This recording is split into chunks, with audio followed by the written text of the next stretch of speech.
Hello again, my name is Ian Favreau. This is another tutorial. So I have my example scene set up. This is an environment I made pretty recently using all the tutorials I've done in this, or sorry, all the methods I've done in this tutorial.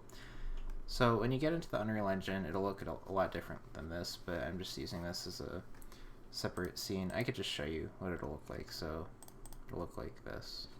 Let me see if I'm still recording. Okay. So it'll look more along the lines of this. It'll be very blank, but I'm just going to use this because I like the way this looks and I think it pairs nicely with what I just made. So I'm going to go to this folder. So you basically want a FBX and materials folder at the very least. So I'm going to import my FBX. Do not import your high poly.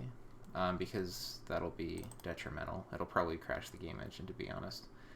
So make sure it's low poly, click that, click import all.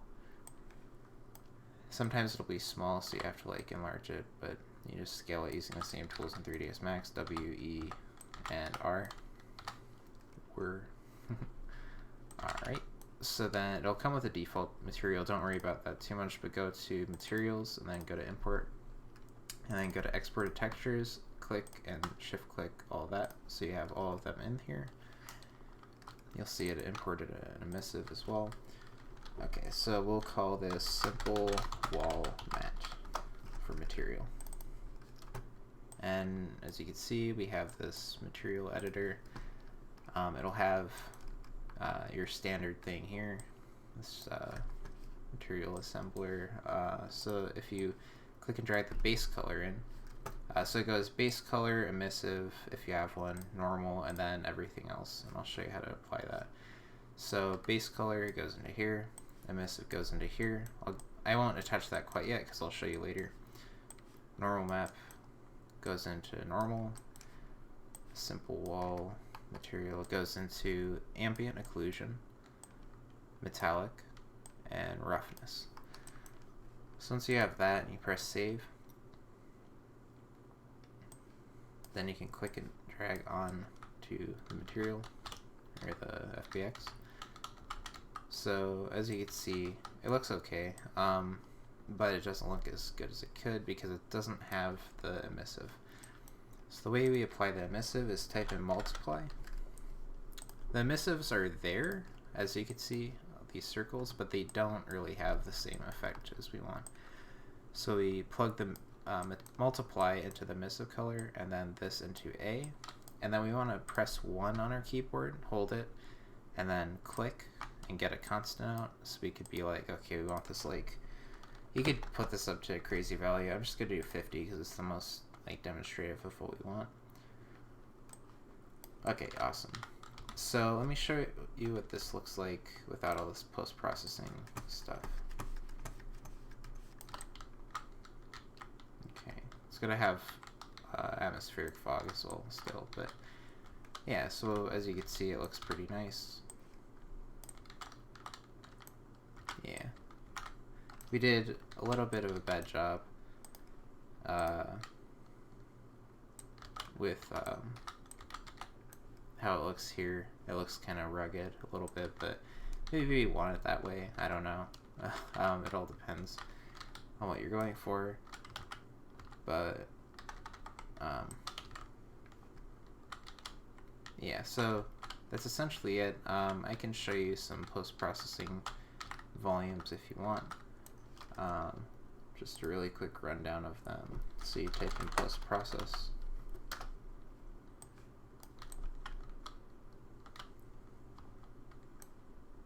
I don't know why it ended up there. As long as you're inside this box, it'll show. So I'll change something. So white balance, or actually no, global, and then click the saturation option. Let me see if you guys can see that. Yeah, you can. Alright, so I'll change it to like purple. You can't really see it that well in here, but yeah, you can see the color kind of changed. So we can change the color so this looks more green rather than orange, but we can really up the saturation if we want to. Or And then the contrast, you can change it like multitudes of different ways and make it so it's like super ridiculous. The best way to do post-processing though is just simple is always better. So if you have stuff that looks like a headache, you probably don't want it. So this looks pretty nice. Like, I like how the shadows kind of play off of it. The normal maps are being picked up. Everything looks just fine. Shadows doesn't really do much, to be honest. So it's basically the saturation, gamma, contrast that you're playing with. Sometimes you'll do stuff like with chromatic aberration. It's just a fancy way of saying everything's like 3D. So if I go back to my scene and I say, oh, actually let me click and drag this into here. Then let me go into it. So everything looks like really weird. That looks kind of cool actually. I might keep that. But yeah, everything looks super like 3D and just like crazy looking. It's a little blurry though. It gives people headaches. So like I said, just a little bit, if any. Then you can mess around with bloom. Bloom affects the sunlight. So if you click method,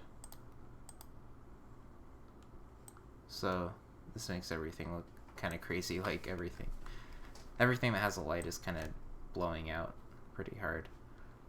And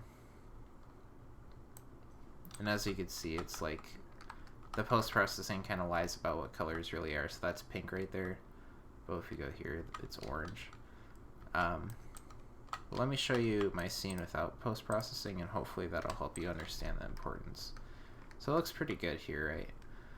But if we click this,